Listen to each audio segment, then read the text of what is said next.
Hi guys, I'm going to be having a look at Wirecast CPU utilization today, particularly when you're opening a complex document.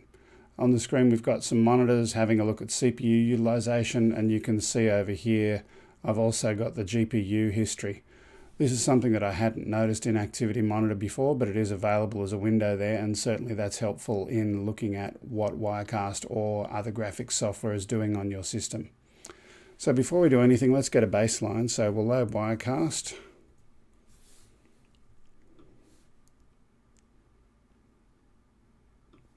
And I'm going to open it with an empty document in just a few moments. But before I click that, I'm just going to let those startup processes run a little bit, just so that we can have a clean baseline.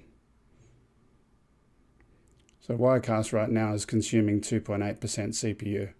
And certainly that's a lot better than earlier versions that were consuming a lot more. I'm really pleased with that. So let's open our empty document.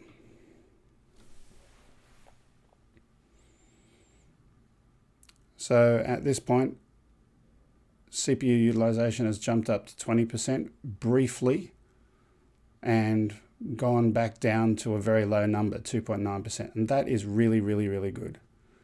So I am impressed with that. What I'm a little bit confused about though is the GPU utilization. We don't have any graphics elements live in anywhere, you know.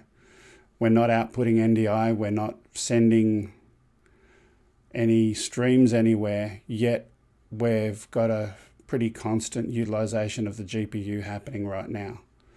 So the question is, what is that, and can that be eliminated, and is that going to help improve the performance of Wirecast when we actually do some work, if that can be eliminated? I don't know what it is. Maybe it's not going to bring any benefit anyway, but it'd be worth investigating. So let's now do some work, right? So I'm going to open a test document. Now this document has got a 4x4 matrix of shots built from virtual sets. This is from Virtual Set Pack number 2, something that's standard and available from Telestream. In that particular pack, you've got 4 different zoom levels across 4 different camera angles. So 4x4, 16. Now, the concern that I have when I opened this earlier is the CPU utilization gets very high when opening the file.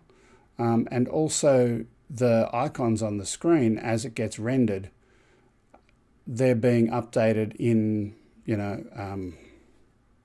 they're being updated very slowly, and it shouldn't be, because embedded within the actual WCST file are the static captures of those particular frames the last time that document was used. So why bother re-rendering them if you haven't made any changes to the document?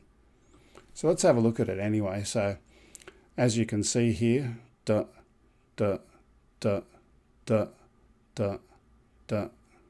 very slow.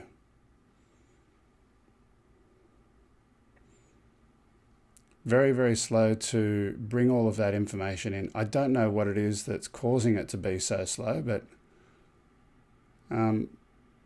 not what I expected. Let's try something else. So we were looking at the icons then. I'm going to load that file again. This time we're going to have a look at the CPU and GPU graphs.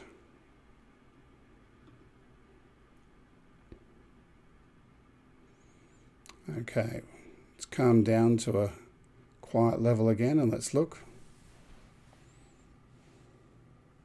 CPU usage 256%, so using 2.5 CPUs to just open the file. Again, maybe there's a good reason for it that I don't know about.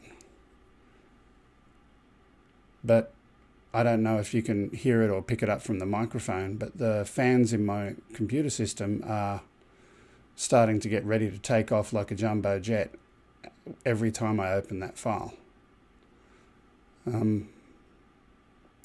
By itself, it is not a critical problem, but it's things like these that if you can find ways to optimize the code, it's going to make the application more stable overall.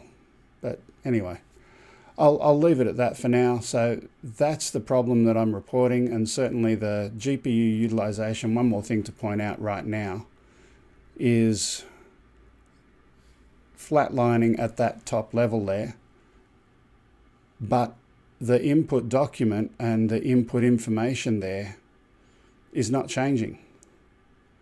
So I've got 16 by 16 static images and there's nothing else in there. I don't understand why that would be running so hot there. Just before we finish today, I might just do something, and I'm going to delete those shots one at a time.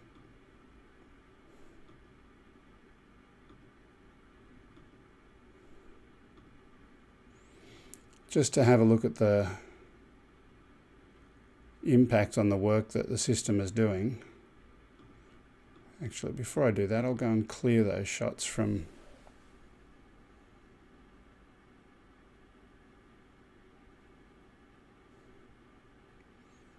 Yeah, I think it was the rendering to the preview window that was causing so much work, but that doesn't make sense to me. I don't know.